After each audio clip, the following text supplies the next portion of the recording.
ఈరోజు జగన్మోహన్ రెడ్డి గారితో కలవటానికి మా కుమారుడు హితేష్ చెంచురామ్ నేను రావడం జరిగింది. వారితోటి కలవటం జరిగింది.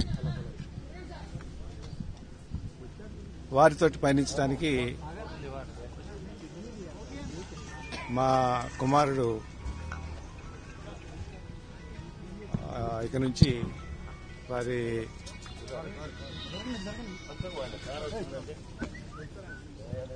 తోటి పయనించడానికి నిర్ణయం చేసుకోవడం జరిగింది. ఆ విషయంగా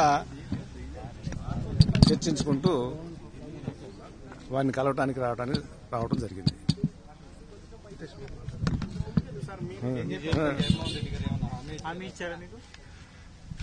వారితో పయనించడానికి వచ్చాము అని చెప్పిన తర్వాత సంతోషాన్ని వ్యక్తం చేస్తారు. అందుకంటే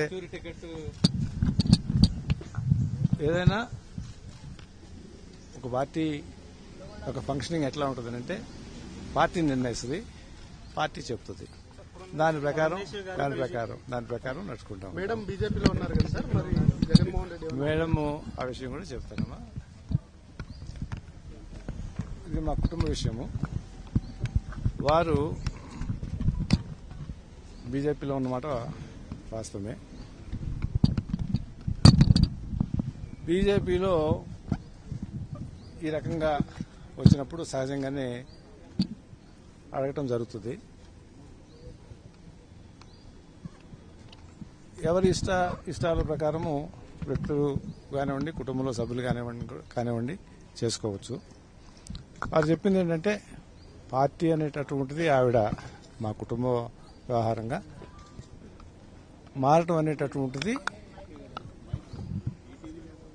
చేయరు.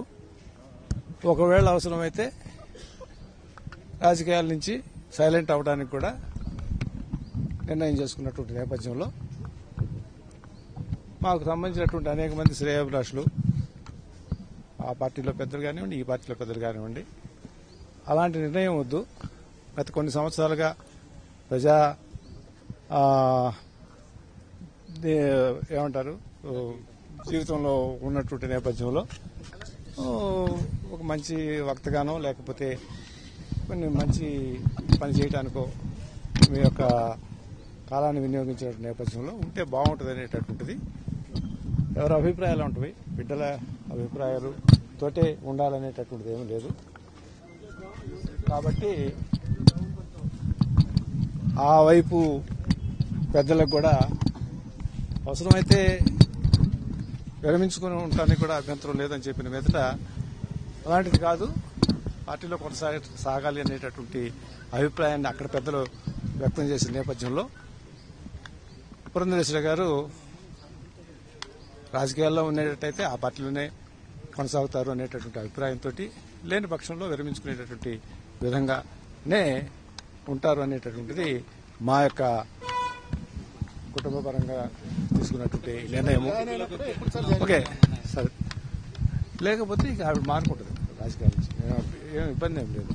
అది అలా ఉంటుంది. తర్వాత ఇదే సందర్భంలో 2-3 విషయాలు జగన్ గారిని కలిసినప్పుడు కానివ్వండి, లేకపోతే గత 2 సంవత్సరాలుగా నేను జగన్ గారి యొక్క ఇంటర్వ్యూస్ కానివ్వండి, లేకపోతే అతని ప్రవర్తన నియమావళి కానివ్వండి, అతని పాదయాత్ర కానివ్వండి, ఆయా సభల్లో కానివ్వండి నేను గమనిస్తూనే ఉన్నాము. ఒక పార్టీని నడపటం అనేటటువంటిది ఎంత కష్టమో నాకు తెలియదు. ఇన్ని సంవత్సరాలు ఒక వ్యక్తిగా ఎన్నో కష్టాలకి వచ్చి ప్రజల మధ్య ఉంటూ సమస్యలను లేవనెత్తుతూ పార్టీని నడుపుతున్నటువంటి తీరు నేను నాకున్నటువంటి అనుభవంలో చాలా కష్టమైన పని. ఆ కష్టానికి దేవుడు ఫలితాన్ని చూపిస్తాడని చెప్పి నేను భావిస్తా ఉన్నాను. అందరూ అనుకునే విధంగా జగన్ మోహన్ రెడ్డి గారు ఏదో ప్రవర్తన అట్లా ఉంటుంది ఇట్లా ఉంటుంది అనేటటువంటి అభిప్రాయం నాకు ఎక్కడ కూడా కనపడలేదు. ఈ గంటనే కాదు, నేను ఈ 2 సంవత్సరాల నుంచి గమనిస్తున్నటువంటి నేపథ్యంలో ఇట్టిన వాళ్ళు చెప్పుకోవచ్చు. కానీ నేను చెప్పింది కానివ్వండి, నేను భావించింది కానివ్వండి, భగవంతుని ఆశీస్సులతోటి ఆ శ్రమకి ఫలితం అంటే ఫలితం అనేటట్టు కనపడితే అది రాష్ట్ర ప్రజానీకానికి మంచి జరిగేటటువంటి దానికి ఆ యొక్క ఫలితాన్ని ఉపయోగించడమే ధ్యేయంగా లక్ష్యంగా పనిచేస్తున్నాడు అని నేను విశ్వసిస్తున్నాను. విశ్వసిస్తున్నాను. అది జరగాలని కోరుకుంటున్నాను. ఆ వచ్చేటటువంటి యొక్క ఫలితం అంటే అధికారం అనేటటువంటిదే ఎవరైనా కూడా రాజకీయ రంగంలో చేసేటటువంటిది. ఆ వచ్చినటువంటి అధికారాన్ని ప్రజలకు ఉపయోగపడాలి అనేటటువంటి తత్వంతో తను కూడా పనిచేస్తాడు అనేటటువంటిది మా యొక్క విశ్వాసము. అదే ఆకాంక్షను నేను వ్యక్తపరిచాను. ఇది ఎందుకు మంచి జరగటం లేదా అని మీరు అనుకోవచ్చు. తప్పకుండా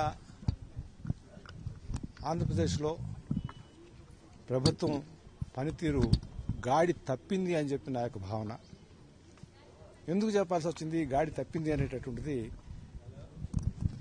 ప్రభుత్వ డబ్బుతోటి దీక్షలు చేయటం అనేటటువంటిది నేను ఈ 40 సంవత్సరాల డబ్బులు లేవు ప్రభుత్వం దగ్గర అంటూ ప్రభుత్వ డబ్బులతోటి దీక్షలు కొనసాగిస్తూ కోట్లు ఒక్కొక్క జిల్లాలో మీటింగ్ పెడితే కోట్లు ఖర్చు అవుతా ఉన్నవి. జనాలని బస్సుల్లో తీసుకొస్తా ఉన్నారు, టెంట్లు వేస్తా ఉన్నారు. కలెక్టర్స్, ఎస్పీలు అందరూ కూడా వాటికి పని చేస్తా ఉన్నారు. ప్రతి మీటింగ్కి వాళ్ళు వారం 10 రోజులు పని చేయాల్సి వస్తూ ఉంది, పని వదిలేసి. ఇది గాడి తప్పిన విధానం. డబ్బులు లేవు అనేటటువంటిది లక్షల కోట్ల అప్పులు తీసుకువస్తా ఉన్నాము. గ్రౌండ్లో చూస్తే ఇంతవరకు 4వ విడత 5వ విడత రైతుల రుణమాఫీకి డబ్బులు ఇవ్వలేదు. డబ్బులు ఇవ్వకుండా మళ్ళీ ఏం చెప్తున్నారు, పోస్ట్ డేటెడ్ చెక్స్ తోటి మహిళలకు, డ్వాక్రా మహిళలకు రేపు 8,000 కోట్లు 9,000 కోట్లు నెలకి ఇంత పోస్ట్ డేటెడ్ చెక్స్ తోటి ఇవ్వబోతున్నాము అని చెప్తున్నారు. పోస్ట్ డేటెడ్ చెక్స్ తోటి ఈ రకంగా ఇవ్వటం అనేటటువంటిది ఎంతకంటే విచిత్రమైనటువంటి పరిపాలన నేను ఊహించలేను. అందువల్ల గాడి తప్పింది అనేటటువంటిది మాట వాడాల్సి వస్తుంది. మంచి చేయడానికి ప్రయత్నం చేసి మంచి చేస్తే అందరూ సంతోషించడమే. కానీ ఇది ఎలా ఎలక్షన్స్కి ముందు నెల రోజులు 2 నెలల ముందు 8,000 కోట్లు 9,000 కోట్లు 10,000 కోట్లు పోస్ట్ డేటెడ్ చెక్స్ తోటి కార్యక్రమాలు నిర్వహించేటటువంటి యొక్క పాలన కరెక్ట్ కాదు అనేటువంటి నా అభిప్రాయము. ఇంతతోటి ఈ సమావేశం ముగించుకుని తర్వాత కార్యక్రమాన్ని నేను జాయినింగ్ అంటేమా నేను ఒకసారి కాన్స్టిట్యున్సీ అందరికీ కూడా ఆల్రెడీ ఒకసారి చెప్పాము. అందరితోటి మాట్లాడాల్సి వచ్చింది, నాకు కావాల్సినటువంటి వాళ్ళందరితోటి మాట్లాడాల్సి వచ్చింది. ఇవాళ ఈ సమావేశంలో మేము పయనిస్తున్నాము అనేటటువంటి యొక్క వాతావరణాన్ని మీకు చెప్పడానికే ఇక్కడ మీరందరూ వెయిట్ చేస్తున్నారని తెలిసి, మామూలుగా అయితే ప్రెస్ కాన్ఫరెన్స్ నాకు రాలేదు కానీ మీరంతా వెయిట్ చేస్తున్నప్పుడు మేము కారులో వెళ్ళిపోతే రకరకాల భావనలు వస్తాయని చెప్పి ఈ 4 మాటలు మీకు చెప్పాలని చెప్పి ఇక్కడికి వచ్చాను. దయచేసి దీన్ని